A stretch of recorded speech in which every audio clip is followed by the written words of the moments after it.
Buenas tardes, soy Nicolás Moraz y hoy les traigo un invitado que hace mucho tiempo me preguntan por él y querían que vuelva a esta casa desde el público a hablar de un tema que ha sido demandado y que genera muchísimo interés entre las personas que nos siguen desde el comienzo del canal. Y con mucha razón, vamos a hablar del famoso CFR, del Council on Foreign Relations, la institución de política exterior más poderosa de los Estados Unidos y que recibe la denominación de cerebro del mundo, de centro neurálgico del sistema nervioso central, de la política global y de los cambios que acontecen en todos nuestros países. El CFR se vincula y se ramifica a su vez con otras instituciones y grupos de poder muy conocidos, como el grupo de Bilderberg,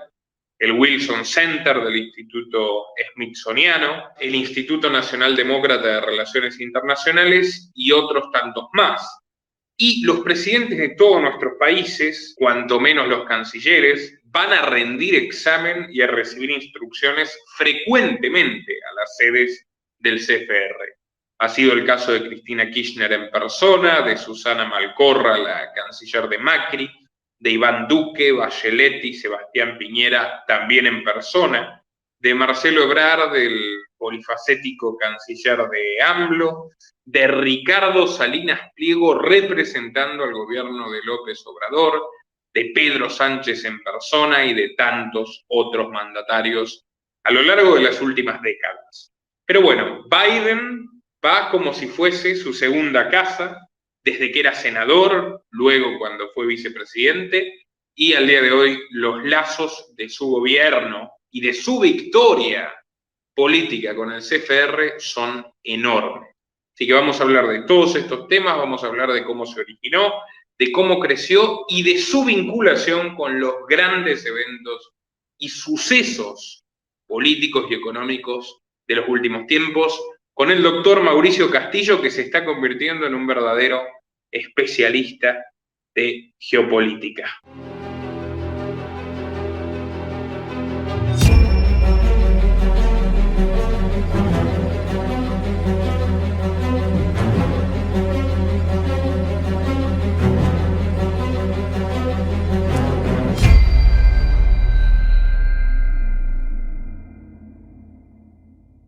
Bienvenido, Mauricio, nuevamente. Hola Nicolás, el gusto es mío y siempre me siento muy cómodo en esta casa por poder presentar estas investigaciones que creo que son importantes para poder entender en qué mundo vivimos, para dónde vamos y cuáles son los vientos geopolíticos actuales. Mauricio, comencemos por lo más básico. Si lo tuvieras que explicar al vecino de la forma más sencilla posible, ¿qué es el CFR?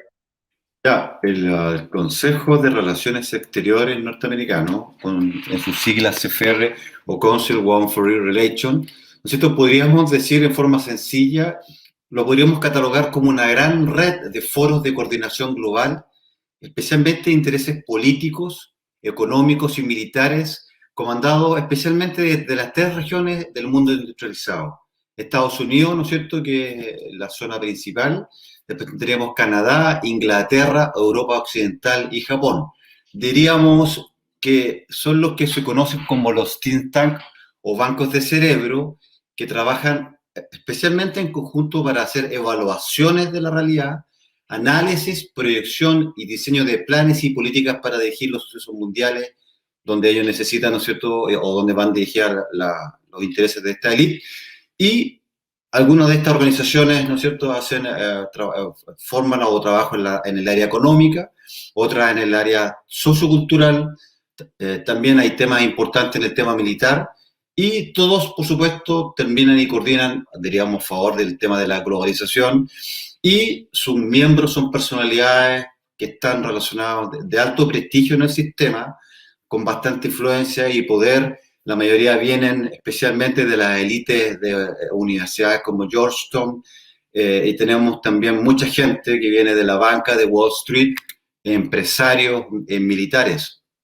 Eso en realidad, como en términos globales, lo que significa el Consejo de Relaciones Exteriores y que yo he denominado como el sistema nervioso del sistema.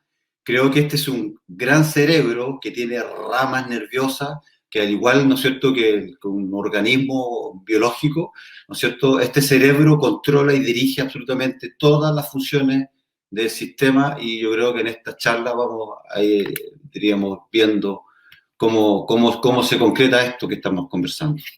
Bien, Mauricio, a continuación, y antes de entrar de lleno en la actualidad, hagamos un breve repaso histórico. ¿Cuándo, cómo surge, quiénes lo crean, quiénes han sido sus miembros más prominentes y cuáles son los eventos destacables de la historia del CFR previa a la actualidad? Ya, esta organización, ¿no es cierto?, tiene su génesis embriológica, diríamos, en la Primera Guerra Mundial, donde empiezan, ¿no es cierto?, bastantes personalidades prominentes, especialmente del Deep State norteamericano y de la banca, a tener reuniones, ¿no es cierto?, y empezar a organizar esto, que nace fundamentalmente el año 1921, ¿cierto? Su primer director es Isaac Bogman, ¿no es cierto? Una persona muy influyente en la banca y en las políticas norteamericanas, donde el objetivo, ¿no es cierto?, es lo que yo llamo un imperialismo no clásico. Ellos forman y dicen que se forma esta estructura cuyo tema principal, el eje principal, es la seguridad global, ¿no es cierto?, de las políticas norteamericanas en el mundo. Entonces, ¿cómo podemos entender esto? Se forma entonces en el año 1921 y para poder entender todo lo que pasa en el mundo, ya sea Rusia, Siria o lo que pasó con Donald Trump o Biden, es necesario entender estas políticas del Consejo de Relaciones Exteriores porque en el fondo nos dan una luz de cómo va a ir, se va desenvolviendo el mundo moderno. Entonces nace el año 1921, ¿ya? Y desarrollan en esa época lo que se llama yo creo que es como 2 o 3 grandes estudios que ha hecho este organismo, este cerebro.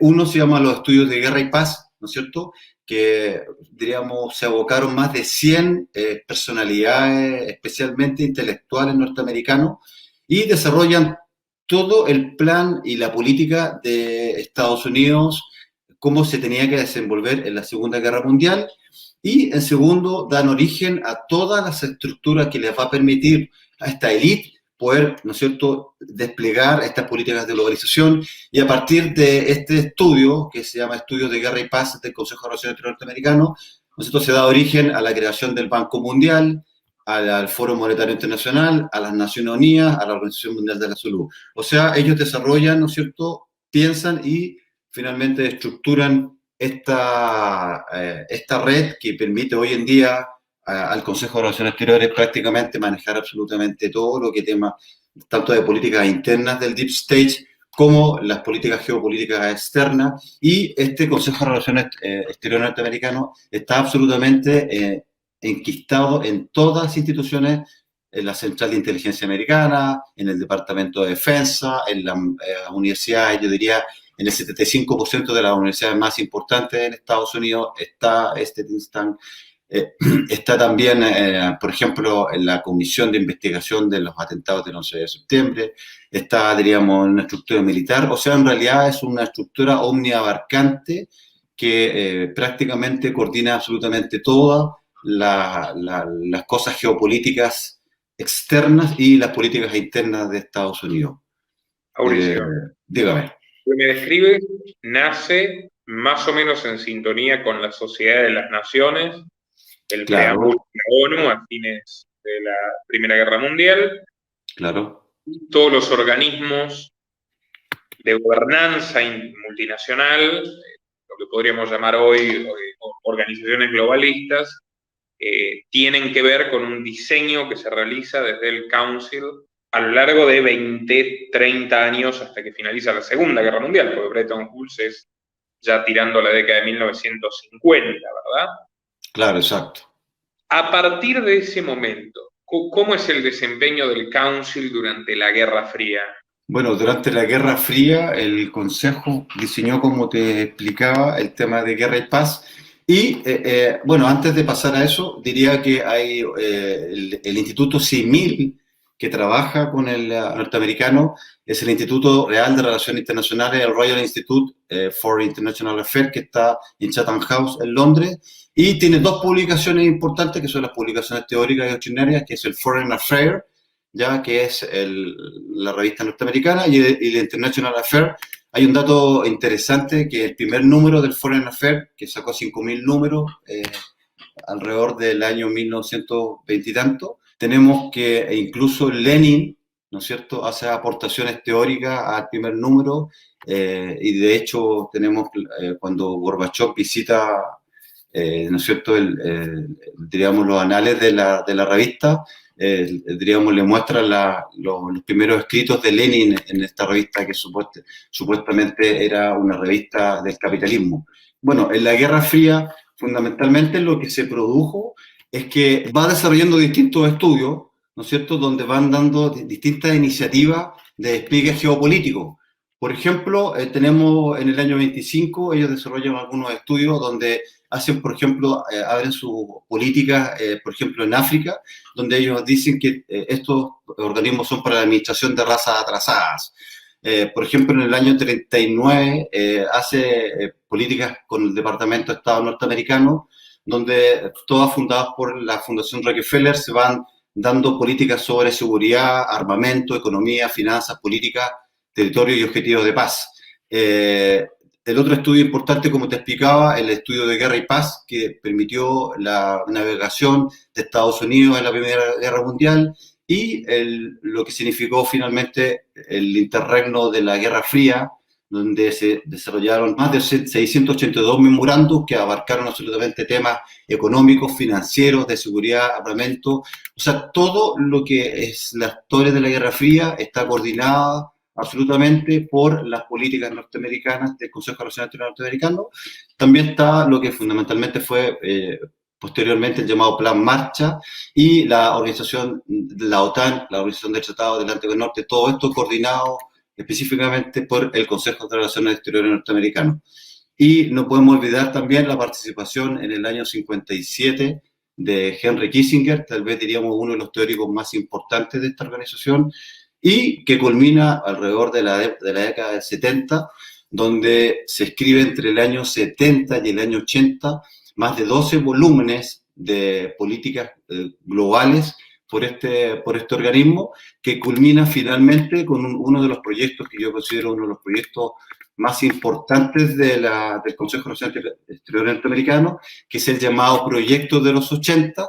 Este proyecto culmina, por supuesto, en esa época, en el año 1980, y son 30 volúmenes que tiene dentro de sus más connotados integrantes a Cyrus Vance, a David Rockefeller, que estaba como presidente en esa época, a Cipriano Brzezinski como uno de los teóricos importantes, a Michael Blumenthal, Henry Kissinger y Fred Hitch. Y de esos 30 volúmenes, creo que uno de los más importantes es uno que se llama Alternativas al Desorden Monetario, escrito por Fred Hitch, donde el tema fundamental de la tesis de ese libro es la desintegración controlada de la economía mundial, lo que debería traducirse como implementación de un orden económico homogéneo, indiferenciado en cuanto a las estructuras territoriales específicas, y propulsor de un orden económico internacional nuevo, como nos refiere Friedrich Hitch, y que si observamos las similitudes con la realidad actual, entendemos perfectamente lo que está ocurriendo hoy día con el Gran Reset del Foro Económico de Davos. Así que yo creo que todos estos 30 volúmenes del proyecto de los 80, creo que es la planificación geopolítica de los últimos años en términos de lo que estamos viendo, los grandes cambios geopolíticos en el mundo. Podríamos decir que estos proyectos del Council en la década del 80 son la primera expresión de los dogmas del decrecimiento de la Agenda 2030 y del gran reinicio del Foro Económico Mundial, de los que tantos hemos hablado en esta casa. Yo me acuerdo, y esto es para añadir a un capítulo de la historia del CFR que me parece nada desdeñable, cuando investigué lo que significó mayo del 68, con Daniel Cohn-Bendit y todo el nacimiento del eurocomunismo, y es la expresión social más fuerte, más simbólica de los dogmas de la nueva izquierda, la izquierda que renunció al conflicto entre proletarios y capitalistas, asumiendo que el obrero siente una natural simpatía mayor por el capitalismo que por los desastres que ya se podían ver perfectamente y palpar tras la cortina de hierro, y comienzan todas las luchas de minorías, y lo que fue Mayo del 68, traccionado fundamentalmente por estudiantes, fue realmente maximizado y manipulado desde el CFR en los Estados Unidos. ¿Por qué? Porque Charles de Gaulle, que fue un aliado clave en la Segunda Guerra Mundial para Estados Unidos, para Gran Bretaña, el general francés, ya en la presidencia hace muchos años en Francia, comenzó a tornarse un obstáculo para el deseo de eliminar de forma definitiva y absoluta el patrón oro. De hecho, parte de los acuerdos de Bretton Woods, que por supuesto apoyaron desde el CFR, incluso los precursaron, como vos bien decís, implicaba que el dólar sea moneda de comercio internacional de curso forzoso y una falsa equivalencia de dólar con oro. O sea, la Fed podía comenzar a imprimir billetes ilimitadamente sin respaldo real, pero los países tenían que verse obligados a asumir como si eso realmente estuviese respaldado en una cantidad determinada de oro, aunque no fuera así. Esto de Gaulle, con un economista que podría considerarse cercano a la escuela austríaca como asesor, bastante lúcido, lo consideraba un privilegio exorbitante y algo que solo podía conducir a la ruina generalizada del sistema económico mundial. Para sacárselo de encima, los estadounidenses hicieron una enorme campaña de desprestigio. Oh, fíjate lo que es esto.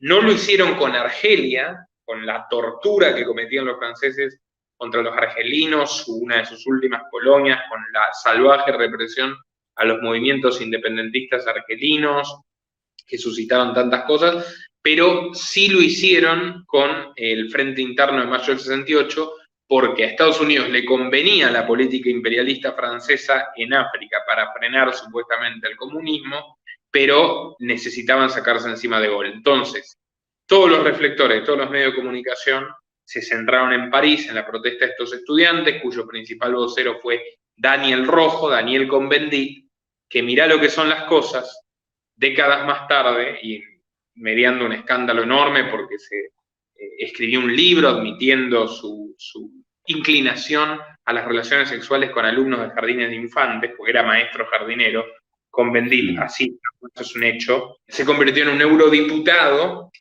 que por supuesto está completamente alineado con George Soros, con Emma Bonino, con los europarlamentarios más globalistas, y firman cartas juntos.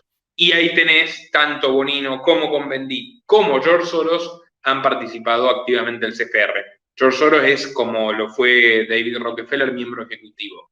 ¿Podrías hablarnos primero de algunos miembros más prominentes del CFR? Ya, mira, de los miembros, bueno, de los miembros connotados del CFR que conocemos bastante, tenemos, por ejemplo, a uno de sus exdirectores, George Soros. Ya tenemos, ¿no es cierto?, sabemos de sobremanera la participación de este personaje en la política internacional.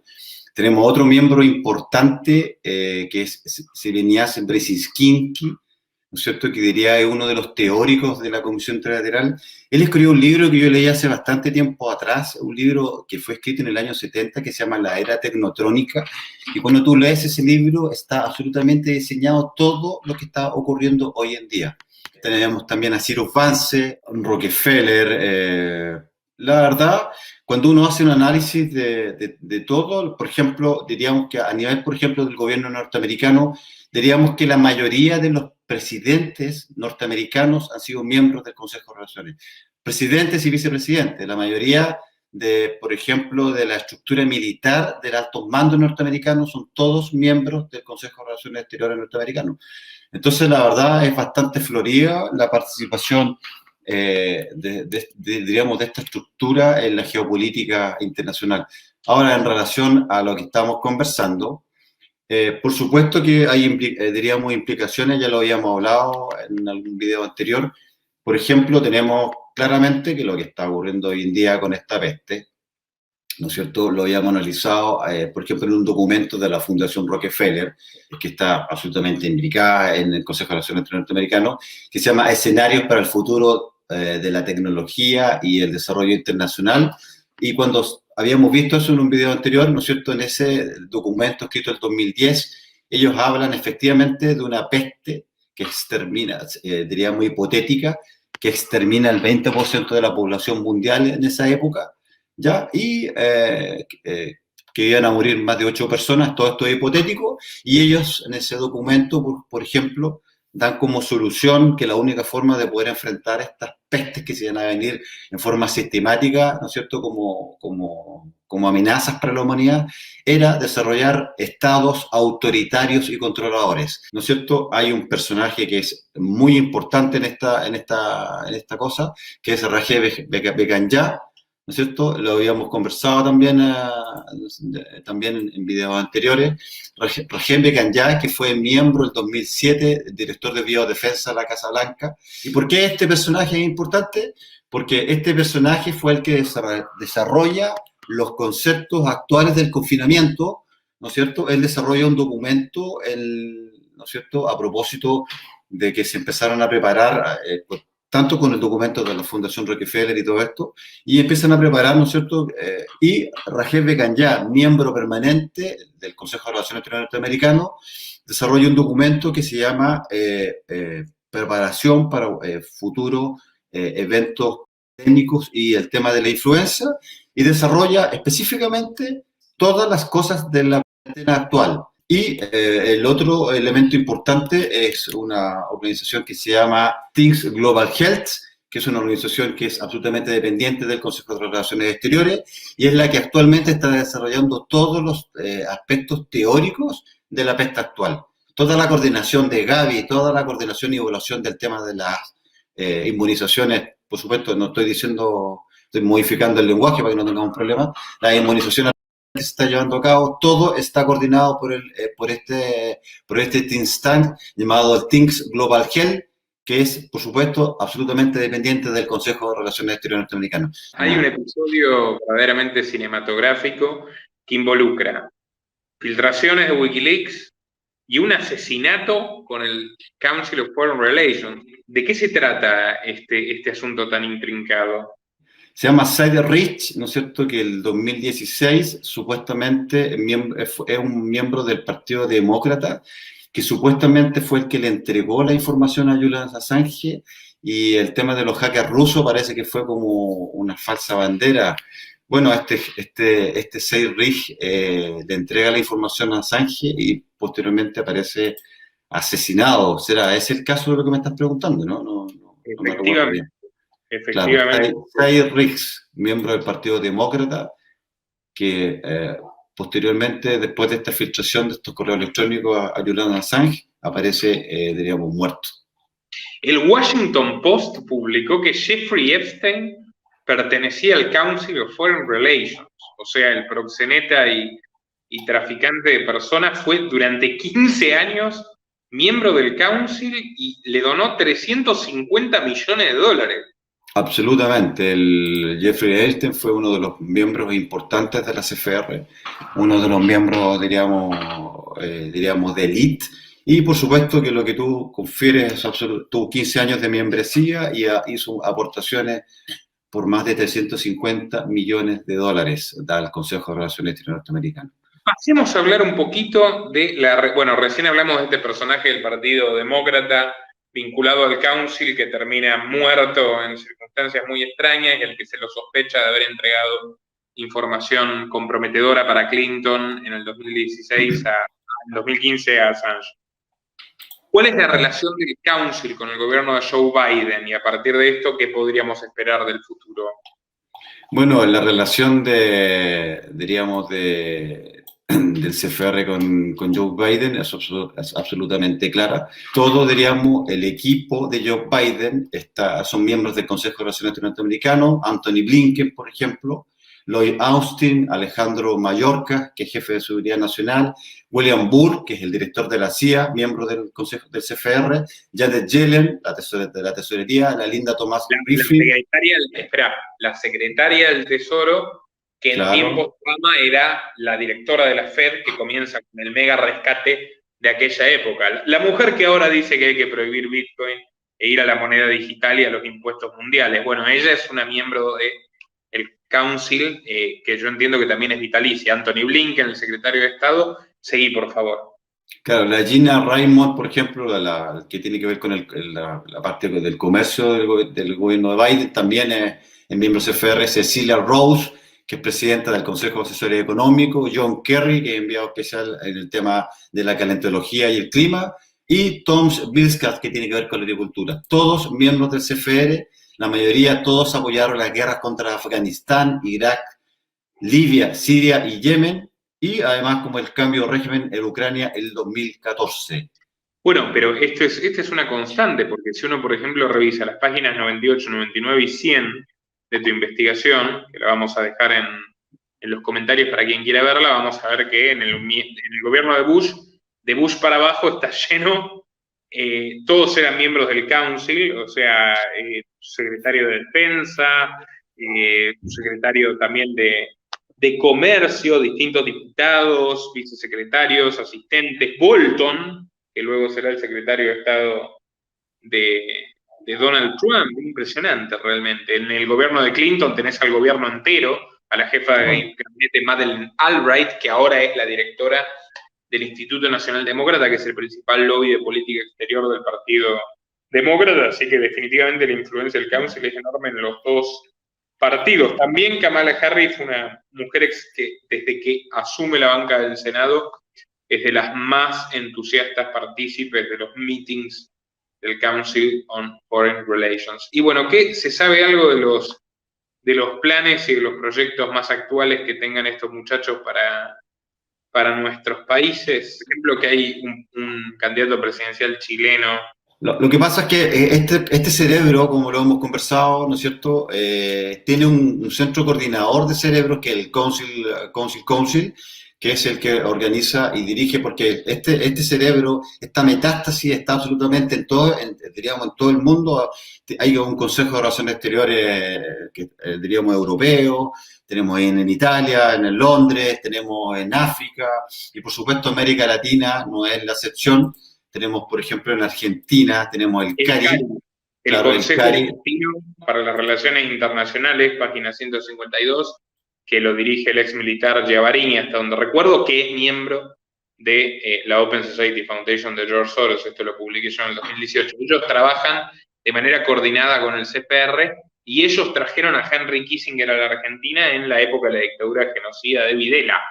Claro, el CARI, por ejemplo, argentino, ellos dicen que el objetivo es promover los intereses de la globalización en Argentina. De hecho, el 2017 ellos tienen lo que se llama una junta que se denominó el Council of Consultants, regional conferencia. Esto fue el noviembre del 2017, donde las conclusiones de eso fue combatir el crimen organizado y la corrupción, que significó el sistema de reconocimiento facial, guerra contra el narcotráfico, militarización de la policía, respuesta multilateral de las crisis en Latinoamérica, lo cual nos parece absolutamente actual. Por ejemplo, en el caso del CARI argentino, sus agentes son indistintamente de derecha o izquierda, como Gustavo Beliz, por ejemplo, director del Instituto para la Integración de América Latina y el Caribe, y el secretario de Asuntos Estratégicos, la mano derecha, Alberto Fernández, ex participante del Banco Interamericano de Desarrollo y del Banco Mundial, que fue quien comienza a instrumentar el prototipo de propuesta de Bill Gates de los cheques robots para subsidiar y controlar a las personas que pierden su empleo ante la robotización y el avance de la tecnología. Sí, un personaje siniestro, Gustavo Vélez. ¿Quién es más? Y financista de varias marchas feministas. Tenemos, por ejemplo, José Octavio Bardón, que es ex gobernador de Mendoza y asesor actual del Banco Interamericano, Roberto Lavagna, ex ministro de Economía de Néstor Kirchner, Jorge Taína, que es ex ministro de Relaciones Exteriores y ex guerrillero comunista.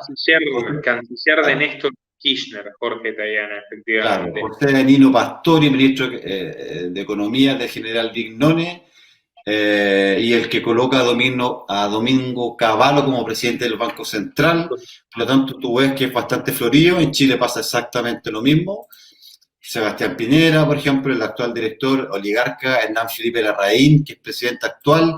Tenemos, por ejemplo, a Carlos Charet, que es director de uno de los diarios más importantes en Chile, que es El Mercurio. Antiguos expresidentes como Eduardo Frei Ruiz Tagle.